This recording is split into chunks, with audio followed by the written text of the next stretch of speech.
لەسەر بابەتی چارەنووسی کورسی کۆتاکان من میوانێکم لە ستۆدیۆ کەرخی ئاڵتی بەرماخ سەرۆکی بزوتنەوەی دیموکراتی تورکمان کە کەرخی بەخێر بێ بۆ ستۆدیۆ کوردستان 24 لەسەر بابەتی کورسی پێکاتەکان مشتومڕ زۆر ڕوویدا ئەم ماوانە پێتان وایە ئاسۆی چارەسەری ئەم کێشەیە هەیە؟ بەڵێ بێگومان ئەو مەسەلەیە هەردەبێ ئاسۆیەکی هەبێتن بۆ چارەسەرکردن، چونکی هیچ معقول نییە لە وڵاتێکدا تۆ بژی پێکەوە ژیان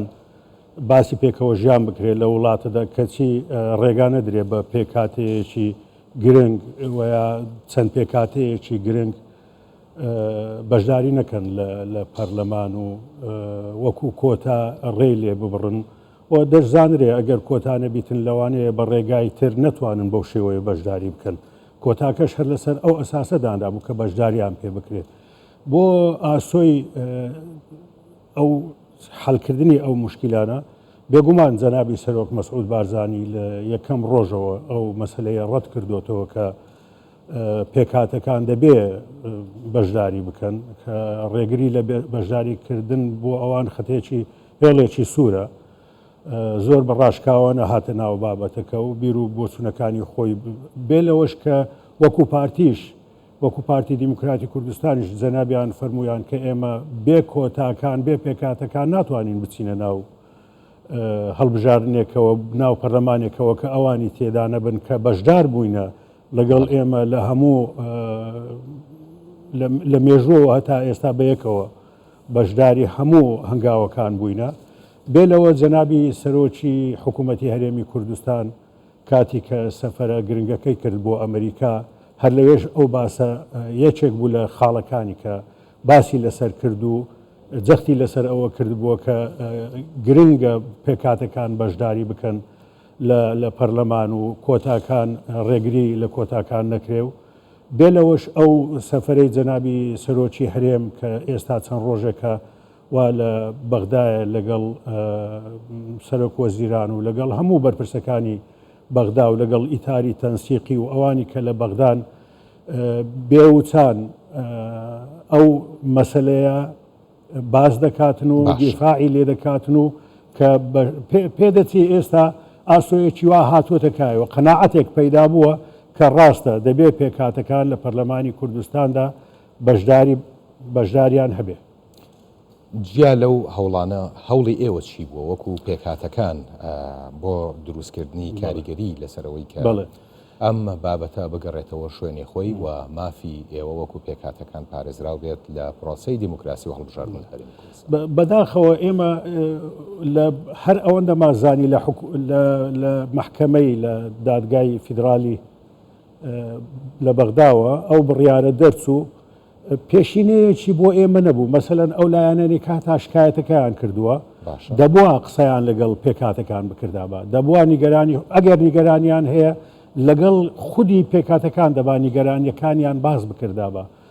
یەکسەر چوون بۆ محکەمە و شکایەتکردن و بەو شێوەیە ئەو 11 کورسیە ئیلغا بکرێتن و کۆتایی پێبێنرێت ئەوە شتێکی بەڕاستی باش نەبوو لە ڕووی دیموکراسیشەوە. یعنی شتێکە کە بۆ وڵاتان بۆ هەموو کاکەرخی لە دوای ئەو بڕیارە ئێوە لۆبیەکتان کردووە باسی دەکەم.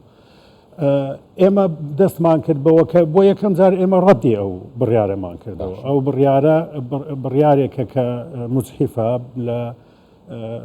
لە ڕووی دیموکراسیەوە کە نایەڵێ ئێمە بەشداری بکەین. بێلەوە ئێمە چەندین کۆبوونەوەمان کرد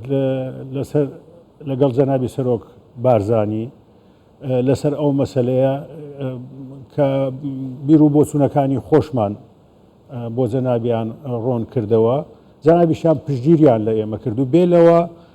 ئێمە کۆبوونەوەیەکی فراوانمان کرد لە تورکمان ئێوی لە هەولێر هەموو قونسوڵخانەکان و هەموو قونسوڵەکانمان بانگ کردبوو لەوێن دەرێ کە ئەو مەزلومیەتەی خۆمان پێیان نیشان بدەین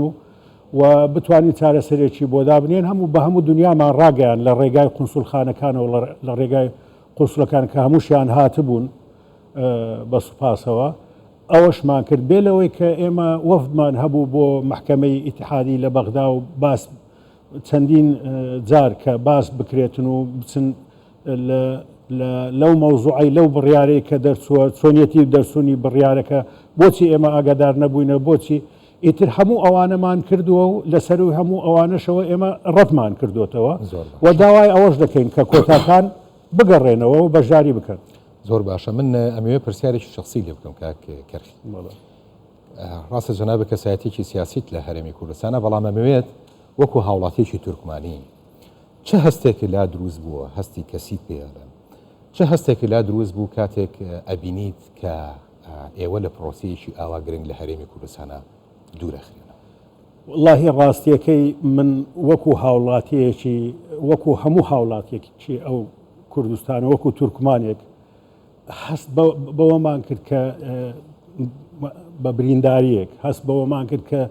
دیسانەوە برینەکانی کۆنمان دیسان زامەکانی کۆنمان بەبیر هاتەوە دیسان ئەوانەمان بەبیر هاتەوە کە لە ڕژێمی پێشوو تورکمان حیسابی بۆ نەدەکرا تورکمان ناوی لە تۆمارکردنی ناوی منداڵەکان بە تورکمانی قەدەغە بوو تورکمان نەیدەتوانی عرض بکڕێت نەیتوانێت شتێک دەرچوو بوو لە ڕژێمی پێشوو تەسحیح قەومییان پێدەگوت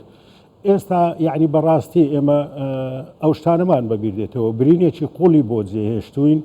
و حەق نەبوو بەو شێوەیە ڕەفتار لەگەڵ پێکهاتەی تورکمان و کریسیانەکان و ئەرمەنیش بکرێتن کە لە پێکهاتە هەرە گرنگەکانی ئەو نەسیزی کۆمەڵایەتی و سیاسی ئەو کوردستانن و پێم وانییە ئەو پێکهاتانە لە هیچ خەتەرێک بوو بن بەسەر نەتەوەکانی ترا و بەسەر سیاست بەڵکو لە هەموو مەفسەڵەکانی سیاسی و مێژووی ئەو کوردستانەدا